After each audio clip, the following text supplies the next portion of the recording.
New Mexico में बसा चाको canyon एक लुप्त सभ्यता का प्रमाण है। पूर्वज पुएब्लो लोग पत्थर और मौन में उकेरी गई विरासत को पीछे छोड़ गए।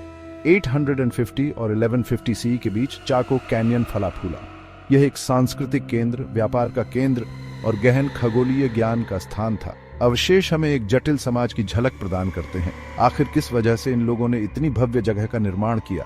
ये पत्थर क्या कहानियां बयां करते हैं? हम इसकी वास्तुकला और सड़क व्यवस्था के माध्यम से इसके रहस्यों का पता लगाते हैं। उनकी कहानी मानव सरलता और अतीत के आकर्षण की याद दिलाती है। चाको कैनियन का सन्नाटा तोड़ने वाला बस हवा है, फिर भी पत्थर एक जीवंत अतीत की फुसफुसाहट करते हैं। चाको कैनियन की सबसे खास बात है इसकी वास्तुकला। पूर्वज पुएब्लो लोग पत्थर और लकड़ी के उस्ताद थे, जिन्होंने विशाल संरचनाओं का निर्माण किया, जिन्हें ग्रेट हाउसेस के नाम से जाना जाता है, जो परिदृश्य पर हावी थीं। ये केवल आवास नहीं थे, ये जटिल परिसर थे जिन्होंने कई उद्देश्यों को पूरा किया। पुएब्लो बोनीतो इन संरचनाओं में सबसे प्रसिद्ध में 650 से अधिक कमरे थे और कुछ वर्गों में यह 5 मंजिला तक ऊंचा था। ग्रेट हाउसेस को बड़ी बारीकी से डिजाइन किया गया था। आकाशीय घटनाओं जैसे संक्रांति और विश्वों के साथ उनका जुड़ाव खगोल विज्ञान की गहरी समझ को दर्शाता है। चाकोन जीवन में प्रकाश और छाया ने महत्वपूर्ण भूमिका निभाई, समय बीतने और समारोहों का मार्गदर्शन करने का प्रतीक। कीवास, गोलाकार भूमिगत कक्ष जो पूरे स्थल पर पाए जाते हैं, चाकोन जीवन के आध्यात्मिक पहलू पर और जोर देते हैं। ये कीवास समुदाय के सामाजिक और धार्मिक ताने बाने के लिए आवश्यक थे। उन्होंने अनुष्ठानों, समारोहों और महत्वपूर्ण सामुदायिक निर्णयों के लिए सभा स्थलों के रूप में कार्य किया। पुएब्लो बोनीतो का ग्रेट कीवा, जो अब तक बनाए गए सबसे बड़े कीवास में से एक है, चाकोन संस्कृति के लिए आध्यात्मिकता की केंद्रीयता को रेखांकित करता है। चाको कैनियन की स्थापत्य उपलब्धियां अपने लोगों की सरलता और संगठनात्मक कौशल का प्रमाण हैं। चाको कैनियन कोई अलग थलग नखलिस्तान नहीं था। यह सड़कों की एक जटिल प्रणाली द्वारा समुदायों के एक विशाल नेटवर्क से जुड़ा था।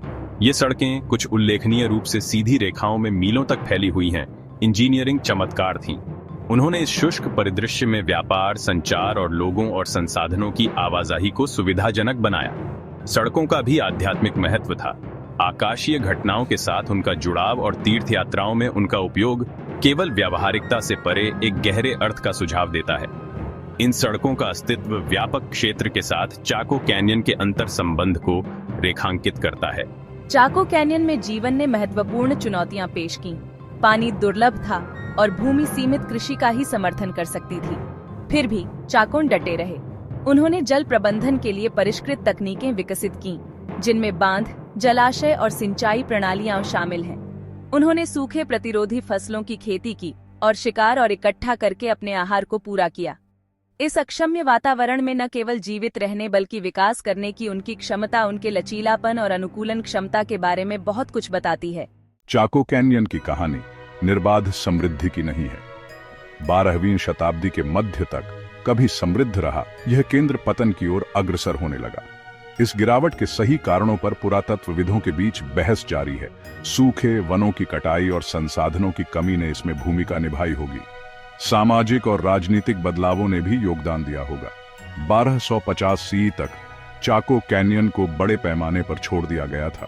इसके लोग पत्थर और रहस्य की विरासत को पीछे छोड़ते हुए तितर-बितर हो गए। 19वीं शताब्दी में फिर से खोजा गया।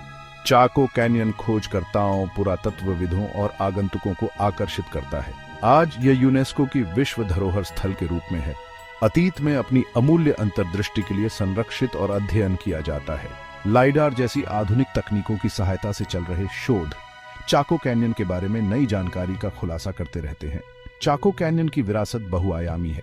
यह पूर्वज पुएब्लो लोगों की सरलता और लचीलापन की याद दिलाता है। प्राकृतिक दुनिया से उनका गहरा संबंध और खगोल विज्ञान और वास्तुकला की उनकी परिष्कृत समझ, ये प्रतिकूल परिस्थितियों में भी मानव संस्कृति के फलने फूलने की शक्ति का प्रमाण है। सबसे महत्वपूर्ण बात यह है कि चाको कैनियन हमें याद दिलाता है कि सबसे भव्य सभ्यताएं भी परिवर्तन की ताकतों से अछूती नहीं है। यह शांत चिंतन का स्थान है, जहां अतीत की फुसफुसाहट घाटियों से गूंजती है, हमें पत्थर में उकेरी गई कहानियों को सुनने और उनसे सीखने का आग्रह करता है।